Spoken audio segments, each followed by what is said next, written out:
Call, call Allah, Yahweh, Bahashem, Yahweh Shai, Brakatah Yahweh, Brakatah Yahweh Shai. I'd like to give double honors to the elders and apostles of Great Millstone that teach this truth, which I believe through the scripture, line up with prophecies, 100% of the truth.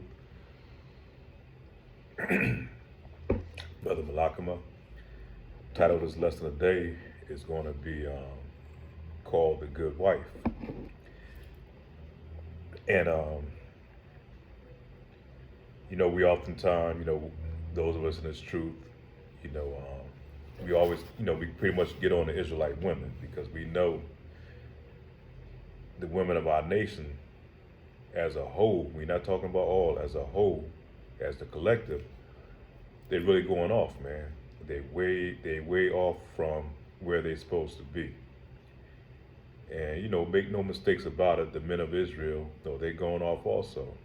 But a lot of these men that's going off now are raised by these women who jumped out there and abandoned ship. Went out to start following the ways of Esau, Edom. So she sacrificed her home for her own selfish reasons, man. And this goes all the way back to being in the Garden of Eden, as I often say. Starting off with Eve, Eve being the first Israelite woman. The first precept is going to come out of the book of Proverbs, chapter 31, verse 10. Who can find a virtuous woman for a price is far above rubies?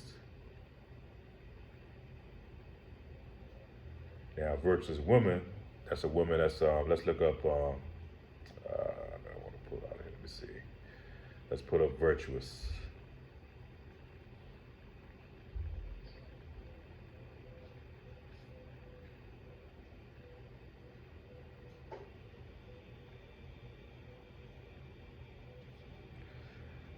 The meaning of virtuous is having or showing high moral standards. She considered herself a very virtuous because she neither drank nor smoked.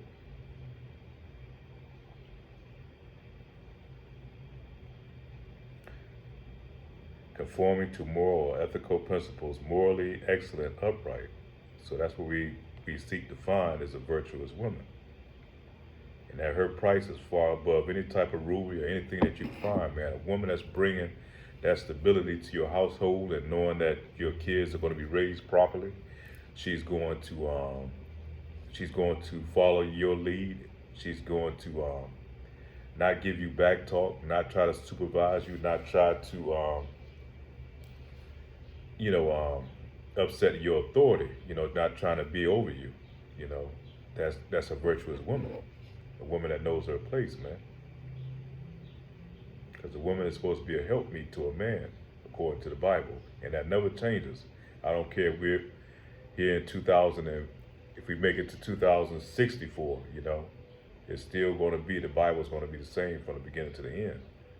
We have certain principles that we're supposed to go by and abide by, and that's what makes you a virtuous woman when you stick to those principles of the Bible that the Lord has ordained you to do.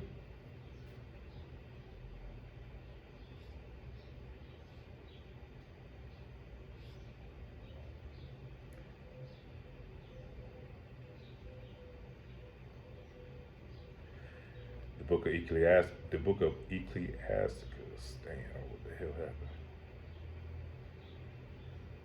Slakia. Damn. The book of Ecclesiasticus, chapter 26, verse 1. Blessed is the man that hath a virtuous wife, for the number of his days shall be double. So if you got a woman that's there supporting you, you go out there, you grind, you bust it, you come back home, and that woman is there, she got the meal cooked for you, she's rewarding you, she's giving you a back massage, she got the bathtub, the water ran for you, she's not giving you any back talk, instead of her complaining about her day that she had, she's helping you to relieve you of the stressful day that you have, She's not throwing all her problems on you, telling about her cell phone bill and all these things need to be paid, man. But she's trying to support you and build you up. So those are going to increase your days, man. But a lot of brothers, and I know a lot of cats, man, that I grew up with, cats that I was close to in the early age, man, they lost their life, man, behind these women, you know, for very different reasons, man. A lot of them, you know, it may have been other nefarious things behind the scenes or what they may have done, but a lot of it was just stress. A lot of Jake men, man, come home to a stressful ass household, man, and it starts with his wife. He has to go out there and deal with being in a system that puts him at the bottom, and he's going to be, you know, trying to deal with those Edomites, you know, because they have most of the jobs, you know, that you work for. So you have to navigate those waters. Then you have to come home and have to navigate around your wife in the household, man. So you know that's burning the candle on two ends. So you know a lot of Jakes, you know, they end up dying from high blood pressure, from the stress, you know, and all other type of ailments that's brought on by being in an overburdened position. And these things, you know, is created because Esau Edom gives the woman authority, thinking that she's over her man, that she can pretty much say what she wants to her man. And therefore you have that division in the household, man. And a man is taken out of his position of a rulership because the woman thinks she's over the man in the house. So a lot of men that do have wives, do have homes, he has to go back and answer to his wife, you know. And that's not natural. That's not natural according to how the Lord has set it up. So blessed is the man that hath a virtuous wife, for the number of his days shall be double. So how much more is it going to be? That's why we look forward to the kingdom, man. Because then we go to the kingdom, we're going to be in order. And after that, our women are going to be in order. Our woman is going to know her place, knowing that she's supposed to be a helpmeet to a man. You know, same as Sarah was to Abraham. You know, she made sure she called Abraham her Lord. And she even offered up her maid to Abraham. So we're going to have more than one wife in the kingdom, man, because we're going to have to repopulate the planet after the Lord come through and bring that destruction on here on earth. So we're going to have multiple wives, man.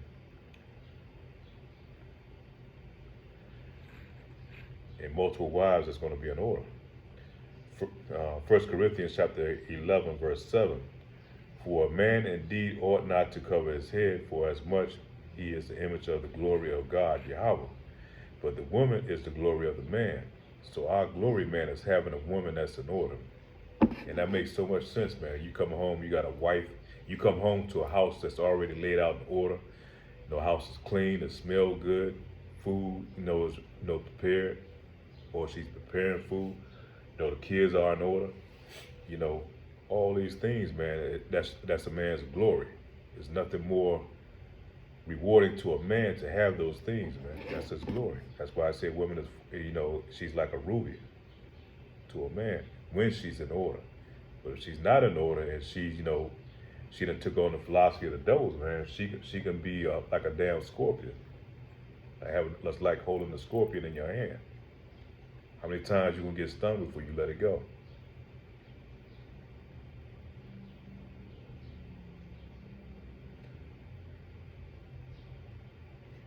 The book of Ecclesiasticus, chapter 26, verse 2, and we're going to read on down verse 2 and 3 to break this up.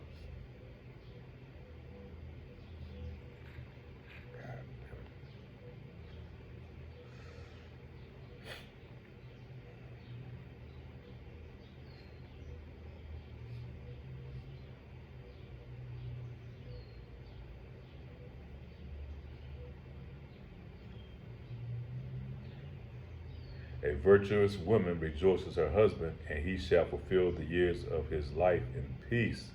And that's what most Jakes look for, man. Jake is a homely man, you know. He like to go to work, come home, and be able to chill. But I've seen a lot of cats that I work with over the years, man. They refuse to go home after getting off from work. They'd rather go to a bar and sit and drink all night till, you know, he gets his head and, you know, head in the right condition where he can be able to go home and deal with that hellacious wife that he has to go home to, man. Or some of them sit back after work, sit out in the parking lot and sit there and pop beers, you know, for 3 or 4 hours, man, before they go home.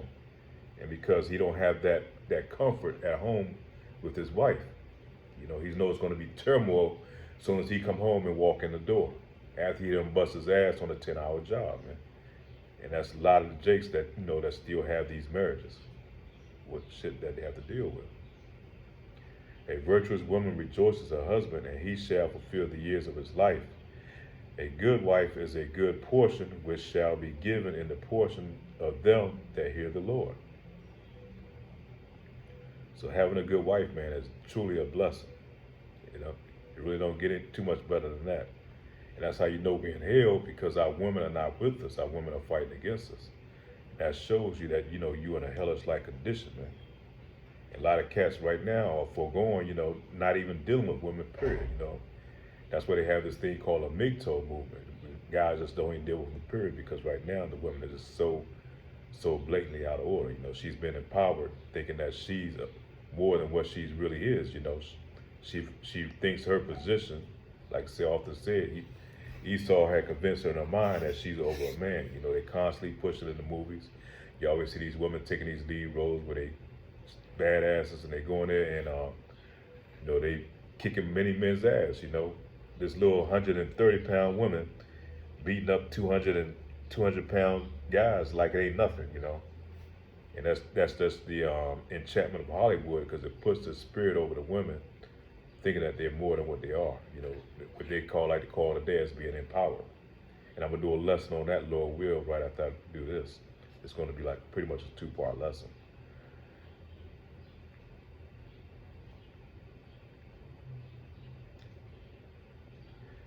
Ecclesiasticus chapter 26, verse 16. And the sun, when it ariseth in the high heaven, so is the beauty of a good wife in the ordering of her house. So one thing about our women, they are good managers, man. They know how to manage a house. And I tell brothers this all the time, man, me being a single man,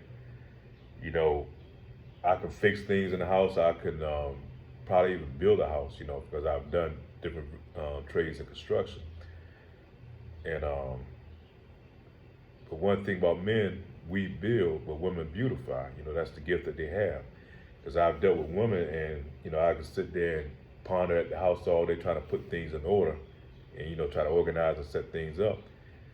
But a woman can come over there, and her mind immediately starts to working, and she can just see how things supposed to fall back in place, and she start putting everything in order as it's supposed to be. Because that's one of the gifts that they have, man. They're good managers, of certain things. She's not supposed to be a president of a business, but she can manage, from that managerial position. And that's why Esau Edom get a lot of Edom, put them in a position to be managers in their business, because that's one of her gifts of what she can do. And also to put her so that she can be over the men in those positions, to give her empowerment, man. And that's why she feels like she could supervise, and same thing as being an overseer over Jakes in a lot of these work environments.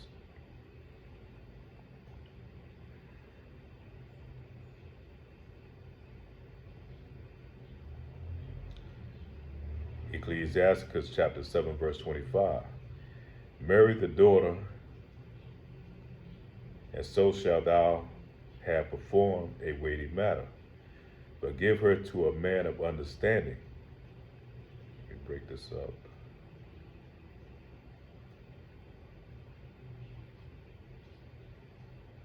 Forego not a wise and good woman, for her grace is above gold.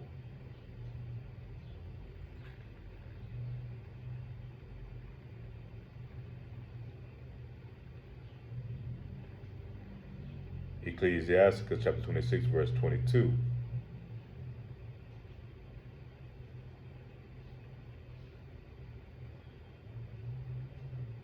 Shalakia, I'm trying to break my notes up. Kind of got everything run together.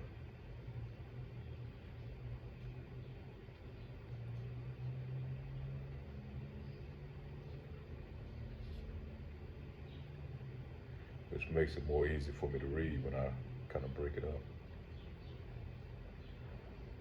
Ecclesiasticus chapter 26, verse 22.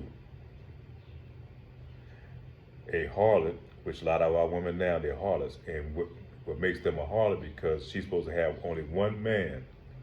Let's tell you how far the society has gone off, man. She's supposed to have only one man in her life. But now these women have been empowered, thinking that they can go out here and sleep with as many men as a man sleeps with as many women. So she feels in her mind that she can have as many men as a man can have in his life, and that's going off because women's supposed to only have one man throughout the course of her life, man. Unless for certain circumstances like which causes divorce, and it has to be under the law of under our laws, when she can get divorced or her husband died, that she can go and have another man. Outside of that, it's not supposed to be what we have in the day, man. These got the women of our nation, man. By the time she's 16 or by the time she's in her 18 or 20s, she done slept with multiple partners, man. And that's why she can't pay a bond. That's why she can't pay a bond with a mate.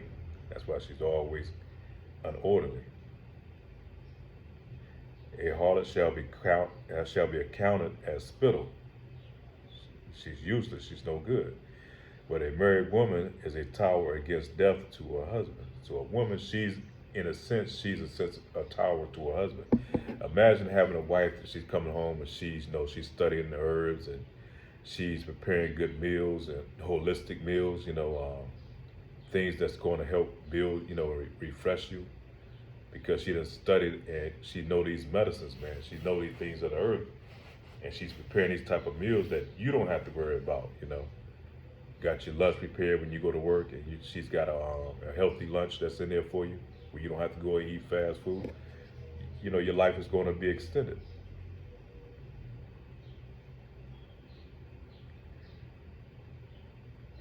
Ecclesiastes chapter 26, verse 27. A loud crying woman and a skull shall be sought to drive away the enemies. And you ever hear a woman, man, and when she get to,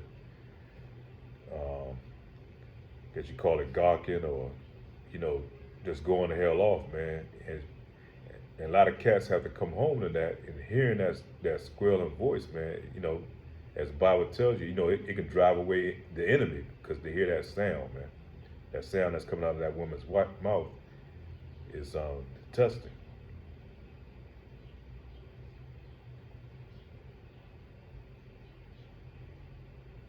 Proverbs chapter 7, verse 10 and 11.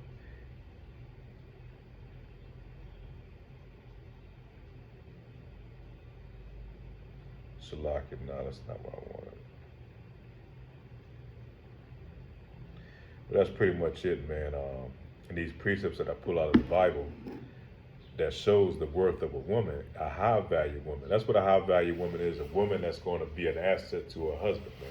That's doing the things, that keeping the house in order, raising the kids up properly, being able to teach the kids. If you can homeschool your kids and keep them out of this indoctrinated schools, man.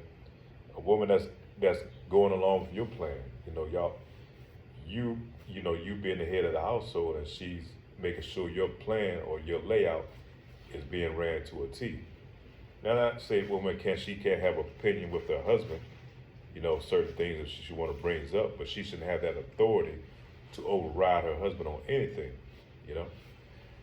And therefore, that's why we have confusion in the households, a lot of households, tend to fall apart when you have those two heads in the household, man. And one thing I always tell, if you got two heads, it's an abomination. A baby or anything that's born with two heads, man, it's an abomination. It's not how it's supposed to be. It's supposed to have one head and one tail. But we look forward to the kingdom, man, and part of that kingdom of our blessing is going to be having our women in their rightful order, because Eve's going to be exalted, man. She's going to be exalted above all the other nations. She's going to have all these heathen women that's going to be up under her. They're going to be pretty much be a helpmeet to her, things that she need done in the house, she can organize and set them up, or, whatever, that's going to build, because we're going to have, man, you really can't imagine how much that we're going to have once we go into our kingdom, man. We're going to have multiple dwelling places. We're not going to have these little rundown apartment houses and 30-year mortgage on a cheaply built house that's way overpriced, man, for what it's really worth. We're going to have mansions like these Rockefellers and these Rockefellers and these elites have, man. Those things are going to be minor and minuscule to what we're going to have. So our women have to be in order to be able to manage those things, preparing different meals for the servants and for the handmaids, and making sure these things are ran orderly. Make sure husband plans are totally met. So that's what we look forward to, man. We look forward to our women being in order, and then us, we're not going to be able to go off. We're going to be have these laws, statutes, commandments that's going to be embedded in us. We're not going to be able to go off anymore. So we look forward to that righteous kingdom to come, man. Lord will that we able to endure and ride this thing out to the end. So with that being said, all praise to Yahweh Ba'ashem, Yahweh Shah. Pray this lesson is edifying. With that, say shalom.